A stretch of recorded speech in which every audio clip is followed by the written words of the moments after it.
talking about. We don't have money to increase this and to increase this and to increase this. That is the correct position. We have, and that is why we are cutting back on many aspects, because this is what is required at this point in time. It is the difficult decisions we have to make now so that tomorrow looks better. Mheshimiwa Rais, ufafanuzi wako wa uchumi kuimarika ni nini wakati ambapo Wakenya wengi wanalalamikia gharama ya maisha? And you see, what Musalia is saying is for us to be able to get to a place where we can say we are good, you know, that things are moving, there is money in the pocket, we can feed ourselves, we can do everything. It takes time, right? How long? And it takes time because how long, Mr. President? You want me to say 3 months, 5 months, 1 year? No, you're quoting your Prime Cabinet Secretary who says 2 to 3 years. Relax. Yeah. Because we are not in charge of all the factors that will finally determine where we are going, let us give ourselves time. But I want to promise the people of Kenya that we will sort this situation out. Mheshimiwa Rais, unaposema uchumi umeimarika, ufafanuzi wako uchumi kuimarika ni nini, hasa wakati ambapo Wakenya wanalalamikia gharama ya maisha? Number one, na ni vizuri umeuliza gharama ya maisha. Gharama ya maisha inachangiwa na vitu vitatu. Ya kwanza ni gharama ya chakula, right? Na nikisema uchumi iko na uchumi ya tumbo.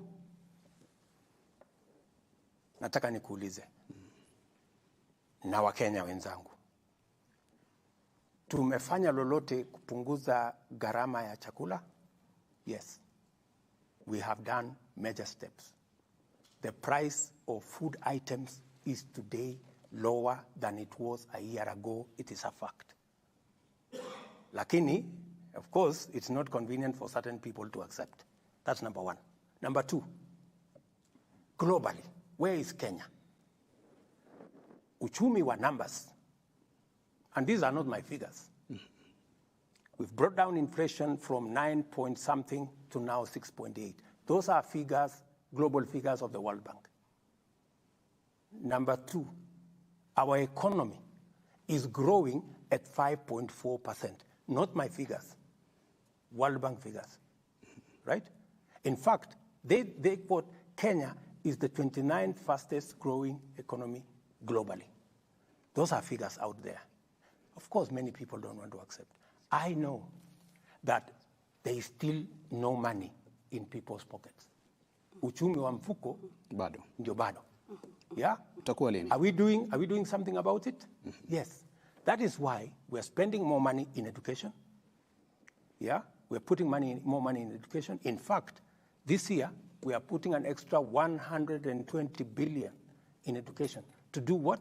To make sure that we reduce outlay by Kenyans to fund education. Number two, we are putting more money in health.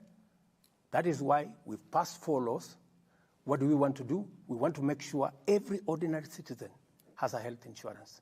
Those who are paying 500 will come down to 300. We are going to make sure that we don't leave nobody behind. That is why I am going out of my way to create jobs. Today, as I talk to you, because you need to put money in people's pockets. Today, as I talk to you, 120,000 people are working in our housing program. Today, as I talk to you, we are working on export of labor, making sure that we connect Kenyans to jobs abroad. Today, as I talk to you, we are expanding the space of digital jobs. We just passed the law so that we can create ICT hubs across Kenya. I have already negotiated for digital jobs globally. Kenyans are very good at it. We are going to spread opportunities so that people can put money in their pockets. So that's why I'm saying we need a plan. You know, it is easy to say, let us do quick fixes. We have been doing quick fixes for a long time, and we haven't gotten it right. Many people wanted me to do a quick fix by subsidizing unga. I told them, let us not subsidize unga. Let us promote production, we will eventually get the right results better. Mheshimiwa Rais, awali kulikuwa na mazingira mazuri pengine ya kufanyia biashara.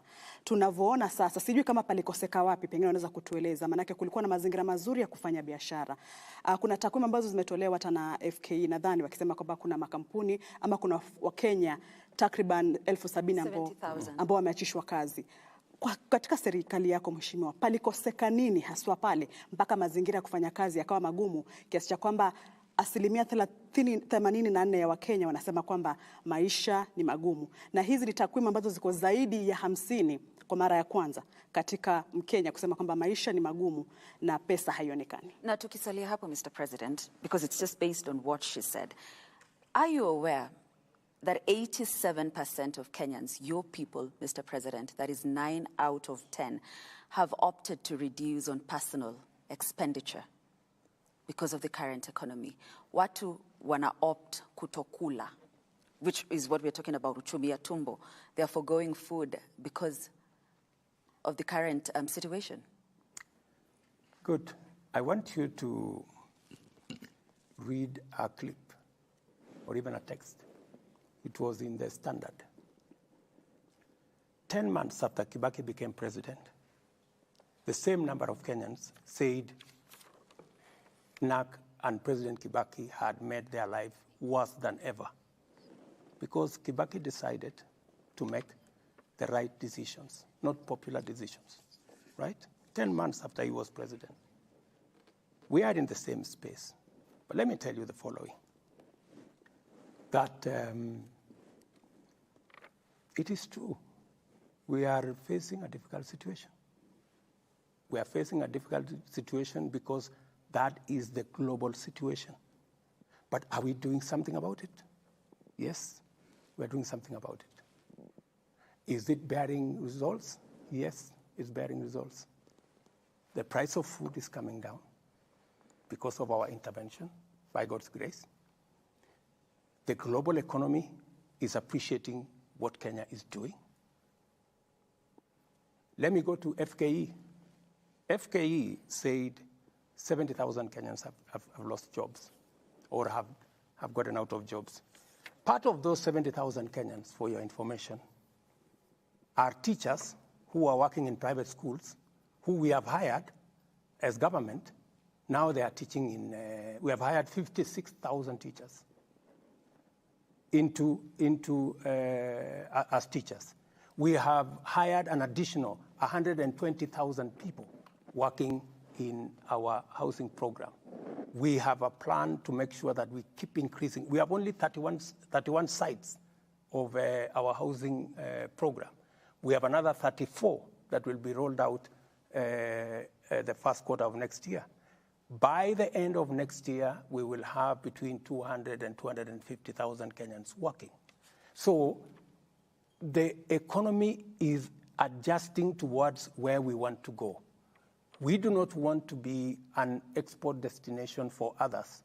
We also want to produce what we should be producing. And that is why we are working on the difficult patch for now so that we can stabilize the future. Kwa hivyo Mheshimiwa Rais, unakubali kwamba Wakenya 70,000 kweli walifutwa kazi ama walikosa kazi? Sikubali, wao ndio wamesema. Mimi nimekuambia. Na wakaandikwa na serikali. Kumaanisha ni makampuni yaliyo humu pengine yalifunga wakatoka ndo wakaja wakaandikwa na serikali, ama hawa walikuwa ni wa kutoka? Wacha sasa nikwambie, wale wamesema, yale wamesema. What I have told you is what I can vouch. Have I hired 56,000 teachers? Yes. Are there 120,000 people working in our housing program? Yes. So as to what on FKE side, you need to verify the figures. Mr. President, Sam, just 1 second. You have talked about pain and that Kenyans need to, appreciate the pain and the process like President Kibaki did. And State House and where you sit, you set the tone for whatever government agencies and officers below you do. That's correct. And you are asking Kenyans to be patient. You're asking Kenyans to tighten their belt. But if you look at